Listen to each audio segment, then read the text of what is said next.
Yo, what's going on, guys? It's boy Cat the Clutch here, back with a brand new YouTube video. And today we got 3 true OnlyFans horror stories animated. Let's check it out. I created my OnlyFans account 3 months after my divorce was finalized. My ex-husband had left me for someone younger, and the settlement barely covered the legal fees.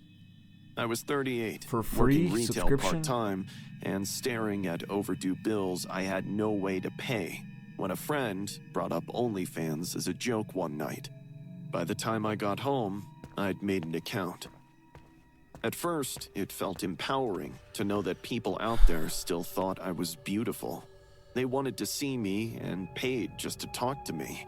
The validation filled the void the divorce had hollowed out, and the income meant I could keep my apartment. Dude, I remember some girl at my old job, she didn't work there, but she ended up calling, and I was working my old job, and she was telling me how she makes 1,000 something off of OF, and I was just thinking damn, you made an OF to make 1,000 a month. That blows my mind, you know. And she was calling the job which I was working at, calling for a loan, you know, which is pretty crazy to me, you know. And stop lying awake, doing math about which bills to pay first. Most of my subscribers seemed harmless, and soon enough I got good at responding without thinking too hard about who was on the other end of the screen. One of them was Watcher 67.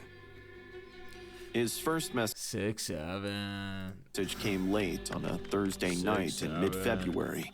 I was in my bedroom, finishing up a live stream, when a notification appeared, telling me I should close my curtains, that my room could be seen clearly from the street. I looked up at my window. The curtains were wide open, and I could see my reflection in the dark glass. I got up and yanked them close, so hard the rod nearly came off the wall. The comment made me uneasy. I stared at my phone, trying to decide if it was a lucky guess or something worse. Maybe he'd seen my address in a video background? I muttered. I reassured myself that it was nothing, and went to bed with every light off. The sound of glass breaking downstairs jolted me awake. The digital clock on my bedside table read 2 a.m. I sat up in my bed, my heart already hammering before my brain fully processed what I'd heard. The house was dead silent. I waited, holding my breath, telling myself I'd imagined it. Maybe it was a stray cat or something. Then, I heard footsteps echoing through the silence. My breath hitched. Someone had broken in. I searched for my phone, but couldn't find it in the dark. I thought about running for the door, but I'd have to go past the stairs to get there. So, I did the only thing I could think of. I crawled into my closet, pulled the door shut, and crouched in the back corner behind my hanging clothes. The footsteps moved through the first floor. I could track them by the creaking floorboards. It's a fan. They were in my kitchen before they approached the stairs. Each step was slow and measured, like whoever it was had all the time in the world. I pressed my hand over my mouth to keep from making a sound. My bedroom door was open. I heard the footsteps cross the threshold and stop. They were in my room, maybe 5 feet away. Hiding won't save you, sweetheart. It's an only fan. He's just only a fan. She got what she wanted. I could see light bleeding under the closet door from a flashlight or phone. 5 minutes passed. Then, he stopped outside the closet door. I squeezed my eyes shut, begging God to save me. The handle turned, and the door creaked open, inch by inch. I was crying without making a sound. Tears ran down my face, certain this was it.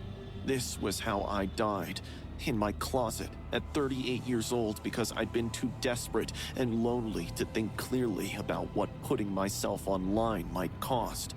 Light flooded in.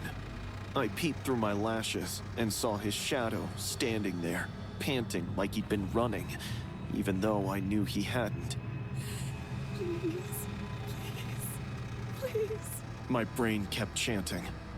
Suddenly, the man stopped. His breathing grew quiet. He took one step back, shook his head, and whispered, "No, not today." After that, I heard his footsteps retreat across my bedroom, into the hallway, and down the stairs. The back door opened, and then slammed shut. I stayed in that closet for another 20 minutes before I could make myself move. When I finally came out, I called 911, my hand shaking so badly I had to dial 3 times. The police found the broken window in my kitchen where he'd gotten in. They took my statement and searched the house, but, as expected, found nothing else. One officer asked if I had an ex-boyfriend who might want to scare me. I said no. I didn't mention the OnlyFans account because I couldn't bear the look I knew I'd get. I deleted my account that night, packed 2 suitcases, and left the apartment the next morning. I crashed on a friend's couch for about 3 weeks before moving 3 hours away to a town where nobody knew me. I got a job waiting tables where I could keep my back to the wall and see everyone who came in. It's been years. I've built a stable life that doesn't involve cameras, strangers, or anything that might make me visible to people I can't see. But sometimes, at night, I still wake up thinking about what he said. And I wonder if he left that night because something stopped him, or because he was just rehearsing for the day he'd finally decide to show up. Because a tiny part of me knows he's still out there, waiting for the right day to say, yes, today. Damn. There is crazy fans. To Lily Rose's there is crazy fans out there, you know. OnlyFans on a Tuesday night in March, after scrolling through my feed with nothing else to do. I was 34, lived alone, and worked as an accountant, where nobody talked about anything except spreadsheets. Her profile said she was a model who lived in the same city. We started talking a week later. Lily Rose was nothing like I expected. She hardly cared about what I could afford and was more interested in how I was. By the 3rd week, I was checking my phone constantly, waiting for her name to appear. About a month later, she invited me over. She said she wanted to film exclusive content with someone she trusted. Her address was in a quiet suburb, and she told me she'd be waiting for me the following evening. Every rational part of my brain told me to turn her down. She might be nice, but I hardly knew her. Still, I was lonely, and Lily Rose had made me feel seen in a way nobody had in a long time. So, I went. The house was an ordinary single-story building with pale blue siding and a small porch adorned with potted plants. I rang the bell, and she answered almost immediately. Ethan! Oh my god, please come in. She giggled, tucking a stray strand behind her ear. I gave her an awkward smile, suddenly hyper-aware of how absolutely stunning she was. She had to be at least a decade younger than me. Inside, the living room was clean and sparsely furnished. We sat and talked for a while. All the while, my heart was doing somersaults in my chest. About 10 minutes later, she stood. This way. I swallowed hard and followed her down the hallway toward what I assumed was her bedroom. We were just a couple of feet from the closed door when loud footsteps echoed behind me. I turned to see an old woman standing in the kitchen doorway. She was lean and slightly stooped. Her wrinkled face resembled Lily Rose's if she were older, and her gray hair was pulled back in a tight bun. Ethan? That's Susan, my mom. Lily Rose muttered. All the softness and warmth from earlier had vanished. Help! Before I could finish, a cloth came over my face from behind. It was damp and reeked of a harsh chemical that burned my throat. I tried to pull away, but their grip was stronger than it should have been. My vision blurred. The last thing I saw was a blank-faced Lily Rose standing in the hallway, watching me collapse. I woke up, tied to a chair, under lights so bright they made my eyes water. My head felt like it had been split open. I looked around and realized we were in an unfinished basement, with cameras on tripods positioned around me. Susan stood in front of me, studying me as if I were a piece of furniture. Lily Rose was behind one of the cameras. The women chatted about numbers and other things as they adjusted the angles. He's up! He's up! Lily Rose giggled. Susan glanced over, and her grin made me sick. I opened my mouth to scream, but only a whimper came out. Relax, love. We'll keep it as quick as possible. Unfortunately for you, they pay more when it drags out and looks real. She said, pulling out a small blade and pressing it lightly against my forearm. Cry for the camera. She giggled, drawing the blade across my skin. Blood welled up and ran down my elbow. I screamed and tried to pull away. The chair tipped backward, and I hit the concrete floor hard enough to see stars. Susan sighed, as if I'd inconvenienced her, and nodded at Lily Rose, who put the camera down and came over. They hauled me in the chair upright. Don't do that. Susan hissed, backhanding me across the face so hard my ears rang. Ethan, we need you conscious. They filmed the torture for what felt like hours, using tools I'd never seen before. The mother cut me in small places on my arms, shoulders, and collarbone. It wasn't life-threatening, but enough to make me bleed and beg. All the while, Lily Rose kept filming it all. At some point, I stopped screaming and just sat there, numb, certain that death was only a couple of hours away. Just when I had given up all hope, loud banging started from somewhere upstairs. I could hear shouting and movements. Seconds later, the basement door burst open, and officers flooded the stairs with their guns drawn, shouting commands. The mother lunged for the nearest camera, but an officer grabbed her and forced her to the ground. Lily Rose just stood there frozen, still holding the camera. Someone cut the zip ties around my wrists and ankles, and an EMT wrapped something around my arm. I couldn't process what was happening. One of the officers was talking to me, but I couldn't hear him over the ringing in my ears. Later, at the hospital, a detective told me one of their neighbors reported the ladies after noticing men going into that house, but never coming out. They'd been watching for 2 weeks before they got a warrant. The search turned up more cameras, hard drives full of content I was told I didn't want to see, and a section of disturbed concrete in the basement floor. When they dug it up, they found human remains. Bodies were buried beneath right where I'd been sitting. Susan and Lily Rose were arrested. The trial lasted 6 months.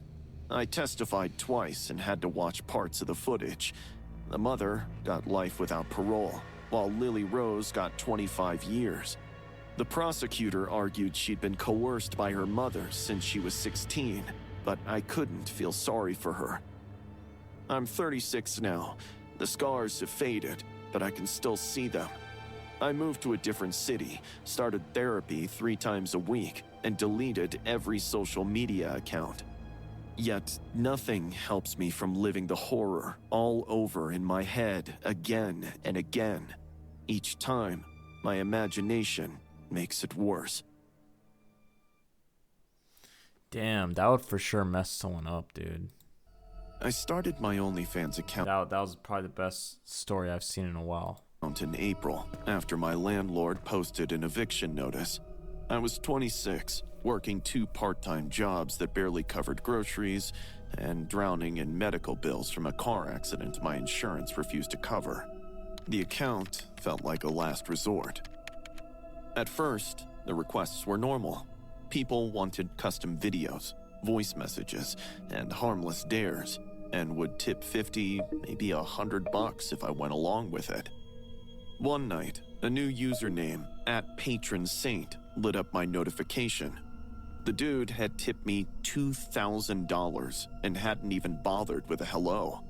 I stared at the notification for 10 minutes, trying to figure if it was some prank before I reached out to ask what he wanted me to do. He replied the next day, saying he'd tell me what he wanted, only after I'd successfully proven that I was devoted to my followers and serious about my work. I asked him what would show him I was devoted and serious. He dared me to stay awake for 36 hours and live stream it. He offered to pay me another $2,000 if I did it. I Googled if it was possible and accepted the challenge. No shot. Stay awake for this long puts a lot of stress in your body, causing inflation, hormone imbalance. Oh, that's insane. Yeah, that's why you'd probably feel weird after that.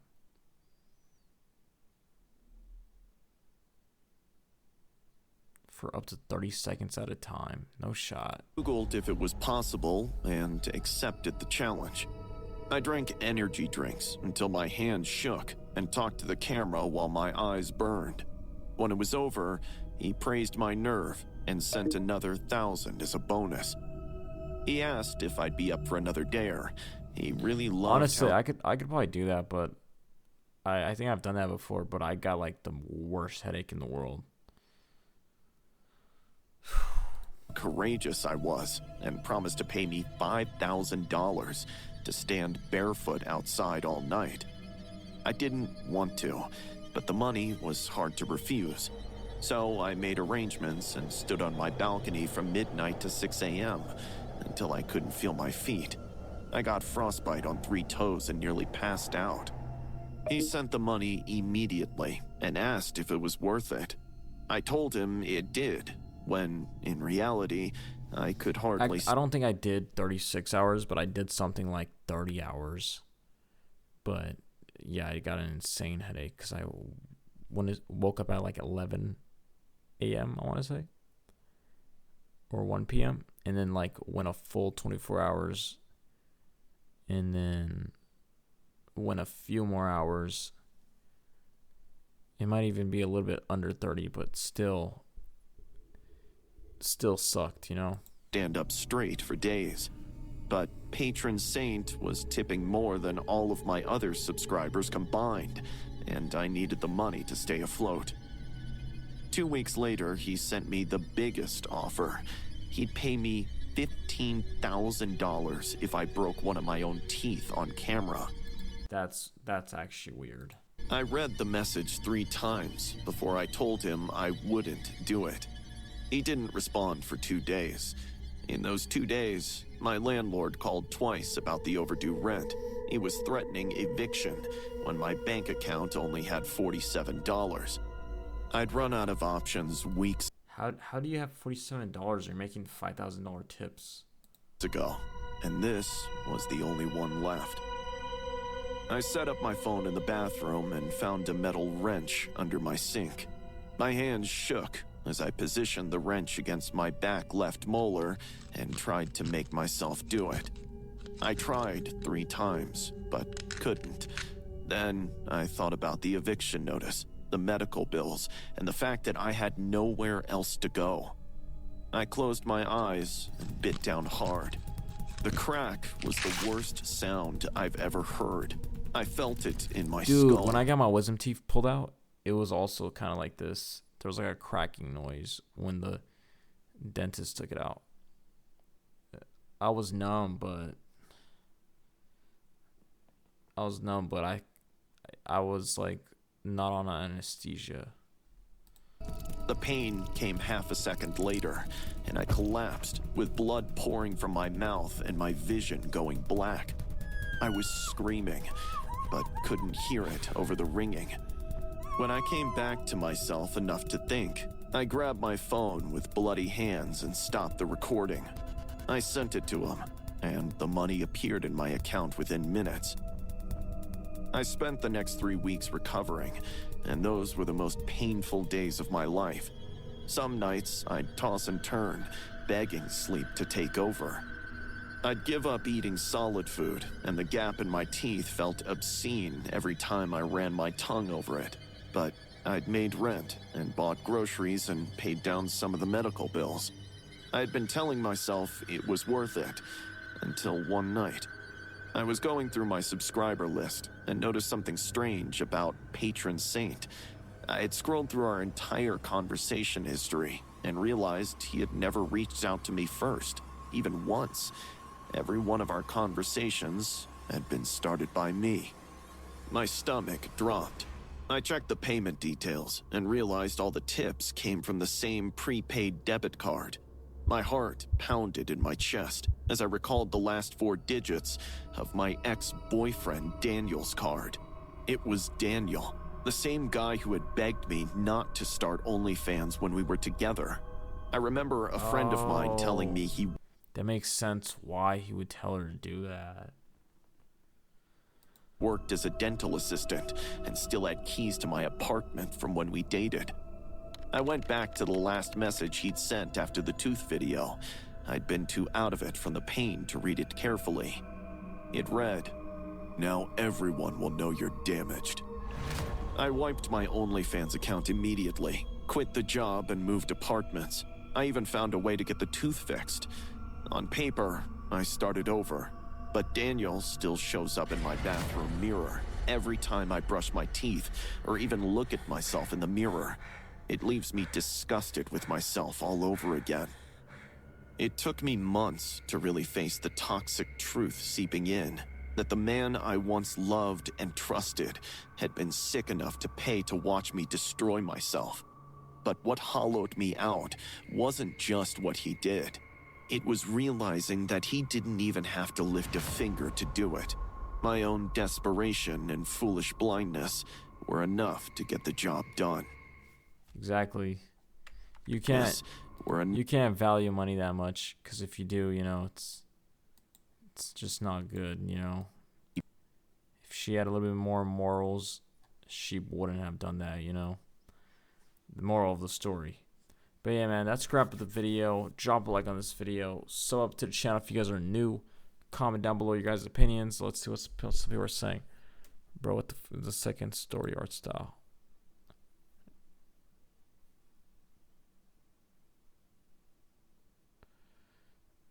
I mean, I didn't mind the second animation, to be honest. Actually, it was definitely different. Actually, never mind. But yeah, I don't know. Maybe I just have like a high tolerance, or I'm just not really scared of that stuff. But yeah, drop a like, sub up. Let me know what y'all thought. Until next time, it's more Clutch. Peace out, baby. We out.